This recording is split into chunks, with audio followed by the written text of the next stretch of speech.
Sana Mungu aliyetujalia neema ya uzima mpaka tumefika siku hii ya leo mahali hapa. Asante sana kwa kuja, mbarikiwe sana. Lakini naomba nikupongeze sana mkuu wa jimbo kwa ajili ya utaratibu mzuri uliouweka ambao unawezesha watu kufika kwenye semina hii. Mungu akubariki sana. Na shukuru pia kwa ajili ya kufanya delegation nzuri kwa mchungaji. Kwa namna alivyoeleza amefanya kazi nzuri kwa kweli. Hata tunawaona watu hawa ni kwa sababu ya kazi uliyoifanya. Mchungaji, tunakushukuru sana sana. Wapendwa watu wa Mungu, kama ambavyo mliambiwa kwamba leo kutakuwa na semina ya elimu ya Kikristo, tunataka kukumbushana namna ya kutenda upande huu wa elimu ya Kikristo. Sasa mkuu wa jimbo wetu amesoma neno zuri sana kutoka Kumbukumbu la Torati mlango wa 6 na mstari wa 6, na hapo ndipo tunapoanza. Manake kipindi hiki tunaanzia hapo kujifunza ili tuangalie msingi wa ufundishaji wetu. Asante mkuu wa jimbo kwa ajili ya kusoma somo hili. Kwa hiyo mimi nitaeleza kidogo habari ya somo hili ambalo baba yetu mkuu wa jimbo amelisoma. Baba yetu ameeleza kwamba Mungu alitoa wito huu kwa wana wa Israeli kwamba wawafundishe watoto wao, wawaelekeze watoto wao habari ya uwepo wa Mungu, habari ya upendo wa Mungu, habari ya nguvu za Mungu, kwamba hakika mambo haya wahakikishe sio wanajua wao tu kama wana wa Israeli, bali waambukize na kwa watoto wao, ili na watoto wao waendelee kujua. Ndugu zangu wapendwa, Mungu anapowaambia hivi wana wa Israeli walikuwa wamefanyiwa mambo makubwa na Mungu wetu. Mungu amewabeba toka mbali, amewalinda, amewatunza. Sasa historia hii ya utunzaji wa Mungu na mambo makubwa ambayo Mungu ameyafanya kwa wana wa Israeli, je, vizazi vitajuaje? Ndipo sasa katika Kumbukumbu la Torati mlango wa 6 mstari wa 6 anasema, na maneno haya ninayokuamuru leo yatakuwa katika moyo wako, nawe uwafundishe watoto wako. Tena hasemi wafundishe watoto wako tu, wafundishe watoto wako kwa bidii. Kwa nini ndugu zangu? Kwa bidii, kwamba wafanye kwa bidii, sio kufundisha kilegelege, bali wawafundishe watoto wao kwa bidii. Na anasema, na kuyanena uketipo katika nyumba yako, na utembeapo njiani, na ulalapo, na uondokapo.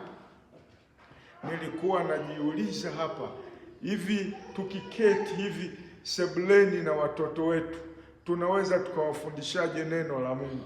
Nikakumbuka namna ambavyo hata babangu alikuwa anafanya. Tukiketi tunakuwa na ibada ya jioni ambapo tunasali, na nakumbuka babangu alikuwa anapenda wimbo nambari ya 309, karibu na wewe Mungu wangu, nikukaribie Bwana wangu, siku zote niwe karibu na wewe, nikukaribie Mungu wangu.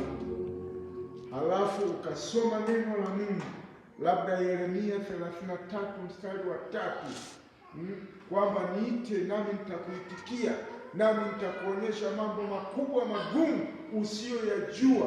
Ukaeleza kidogo namna ambavyo Mungu anatualika kwamba niite, na kwamba tukimwita atatufanyia mambo makubwa magumu tusiyoyajua, atatuelekeza. Watoto wako si watakuwa wamejifunza jamani? Hapo mmeketi, si ndio jamani? Anasema mtembeapo. Nikawa nawaza sasa, tunapotembea tunaweza tukawafundishaje watoto wetu? bado nikakumbuka siku moja babangu alikuwa amenibeba begani, alafu akawa amenishikilia namna hii, ile miguu sinalala, kwa hiyo amenishikilia, tukawa tunazunguka. Nakumbuka tulikuwa tunapita kwenye poli, lakini akawa naimba wimbo ambao mimi mpaka leo naukumbuka. Waenda wapi msafiri, waiacha njia ya Bwana, shetani atakupoteza. Ndugu urudi, urudi kwa Baba, urudi. Ndugu urudi, Bwana anakungoja wewe, urudi ukatubu. Ila alikuwa mpagani wakati huo, alikuwa hajaokoka. Sasa sijajua kwa nini alikuwa naimba huko. Mkuu wa jimbo anamfahamu. Wakati huo alikuwa mpagani, mkuu wa jimbo alikuwa hajaokoka. Kwa hiyo sasa anaimba huo wimbo, lakini anachokiimba sidhani kama alikuwa anakijua. Ila leo mimi nikitafakari naona alikuwa ananifundisha kitu. Mimi nilikuwa nafuatilia nyimbo na vitu anavyovisema na navikumbuka mpaka leo. Nikiwa mdogo sana, kumbuka nabebwa wapi jamani? Begani. Nao hao watoto mmewabeba. Nao watoto wengine wakubwa wakubwa huwa mnakuja nao Sunday school na nini. Mimi nakwambia, mnapotembea kama nasema maneno mazuri, mtoto wako anaiga, anajifunza. Lakini kama nasema mama fulani amenifanyia hivi, ataniona, atanikoma, na mtoto anaiga hivyo hivyo.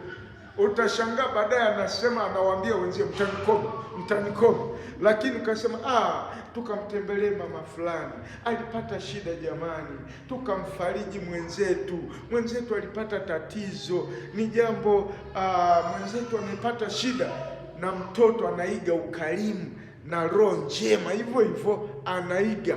Kwa hiyo tujue kwamba namna unavyofanya wakati wote ni fundisho kwa watoto wako. Sasa inategemeana fundisho hilo ni zuri au ni jamani, au ni baya. Kwa hiyo tuangalie sana vitu tunavyovifanya tukiwa na watoto wetu. Watoto wetu wanashika sana mambo wakiwa katika hali ya udogo. Si tunaweza tukafikiri hawajui wala hawashiki, lakini wanashika sana. Elimu, niseme uwezo wao ni mkubwa sana wa kushika mambo kuliko sisi watu wazima. Anasema utembeapo, uondokapo, lakini anasema yafunge yawe dalili juu ya mkono wako, nayo yatakuwa kama utepe katikati ya macho yako. Sasa nsikiliza mstari wa 9. Anasema tena, yaandike juu ya miimo ya nyumba yako na juu ya malango yako. Miimo ya nyumba yako na juu ya malango yako. Miimo ya nyumba ni kama hivi. Kuna ukuta huku jamani, na kuna ukuta huku. Sasa wengine wao wanatengeneza maandiko fulani, wanayaweka kwenye karatasi kwenye miimo ya nyumba zao. Si kama hilo karatasi jamani, linaweza likawa na ujumbe. Wengine wanaweza wakaweka huku, wengine wanaweza wakaweka kule nyuma. Sasa kwenye nyumba zetu utaona mtu ameandika kwa mfano somo hili nilolisoma mimi, Yeremia 33 mstari wa 3. Anasema niite nami nitakuitikia, nami nitakuonyesha mambo makubwa magumu sio yajua. Lakini wengine ukienda utaona ameandika njooni kwangu ninyi nyote msumbukao na wenye kulemewa na mizigo, nami nitawapumzisha. Si ndio jamani? Wenzangu, mliwahi kuona? Si huwa mnaona ndugu zangu? Wengine anasema wameandika kwamba Yesu ni mponyaji. Ameandika kwenye ukuta wake. Kwa hiyo ukiingia namna hii unapata faraja. Vipi ukiingia kwenye nyumba ya mwenzako una shida, alafu unasoma namna hii, ameandika njooni kwangu ninyi nyote msumbukao na wenye kulemewa na mizigo, si unafarijika jamani? Na mtoto akiwa katika hali ya udogo, si ajabu amejifunza habari ya kusoma ndo anajua kidogo habari ya kusoma neno moja moja, alafu akigeuka pembeni kwenye ukuta anakuta maneno, njoni kwangu ninyi nyote msumbukao na wenye kulemewa na mizigo, nami nitawapumzisha. Si amejifunza jambo zuri jamani? Au amejifunza neno limeandikwa, niite nami nitakuitikia, nami nitakuonyesha mambo makubwa magumu usiyoyajua. Mtoto anajifunza mambo mazuri. Au Yesu ndiye mlinzi wa nyumba hii, anajifunza vitu vizuri, maneno mazuri. Lakini hebu angalia maneno mengine ambayo huwa mnaandika, muangalie kama kweli yanakuwa ni funzo. Siku moja tuliingia kwenye nyumba ya mamangu mkubwa, kulikuwa na shauri fulani tunaenda kulisuluhisha. Akaandika mlangoni, sema miimo ya milango jamani, ameandika sitaki shari.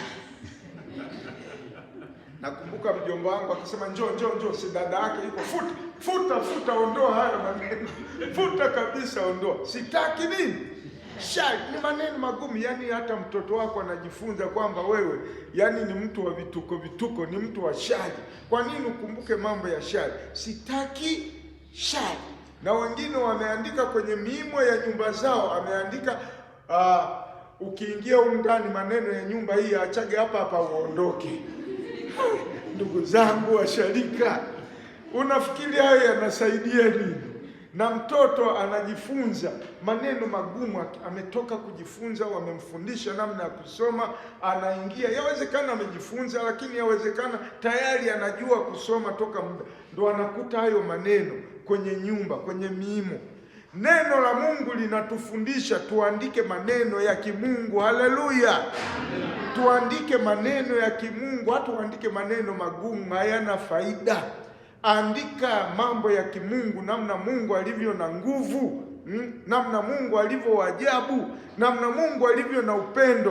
Kwa hiyo tuwafundishe watoto wetu hata kwa njia ya maandiko tunayoweka kwenye miimo ya nyumba zetu, kwenye miimo ya milango yetu. Ndivyo Mungu anavyotufundisha. Lakini jambo kubwa, jua kwamba maneno yako siku zote unapotembea na watoto, useme mambo mazuri ambayo yatawajenga nani jamani? Watoto wetu. Kupitia hayo atajifunza mambo mazuri. Ndio maana huwa tunawaambia hata kwenye nyumba zetu, kama mna mambo mazito magumu, baba na mama, mzungumze ndani. Sawa jamani? Mzungumze ndani, lakini mkitoka kwa watoto, hebu mtoke na maneno mazuri, mtoke na nyuso zenye furaha, ili watoto wajifunze mambo mazuri. Ni jambo zuri sana. Ndugu zangu wapendwa, hawa watoto tumewaambia tuwafundishe, tena tuwafundishe kwa bidii. Sasa tunaweza kuwafundisha watoto wetu kwa namna nyingi. Nimesema moja ni kwa namna ya kuwafundisha tukiwa nyumbani. Tukiwa wapi jamani? Nyumbani. Lakini tunapotembea njiani, tunapokuwa na watoto wetu, tuwe na jambo la kuwafundisha watoto wetu. Lakini pia tuwafundishe watoto wetu kwa njia ya Sunday school, kwa njia ya shule ya Jumapili, ili kusudi wajifunze neno la Mungu. Wakifika hapa wanajifunza neno la Mungu, mwalimu anawafundisha. Na wakati mwingine ninyi walimu, wakati mwingine huwa tunahubiri kwa watoto wetu. Watoto wetu ni vizuri tuwafundishe. Kuna tofauti ya kuhubiri na nini jamani? Na kufundisha. Na wakati mwingine ni vizuri tufundishe kupitia picha. Picha mtoto anaweza kaelewa vizuri zaidi. Labda ukasema hapa ni picha ya Paulo na Sila, na hili ni gereza, walifungwa gerezani. Unamuona Paulo anaomba, onyesha namna ambavyo Paulo aliomba. Unaweza kuchora tu, hata kuchora, lakini pia picha hizi zinapatikana. Zinapatikana kwenye ofisi yangu, zinapatikana Soma Biblia, ukienda zile picha zinapatikana. Fundisha kwa picha, wanakuelewa vizuri. Utaona macho yote yanaelekea kwenye picha. Ni vizuri kufundisha kwa picha. Labda unataka kufundisha habari ya Zakayo, namna alivyopanda kwenye mkuyu, na Yesu akamwambia Zakayo, shuka upesi, leo wokovu umefika nyumbani kwako. Jamani, hata hilo unaweza ukachola tu mti, ukachola kazakayo kafupi kako kwenye tawi mojawapo. Jamani, tutashindwa hata hilo jamani?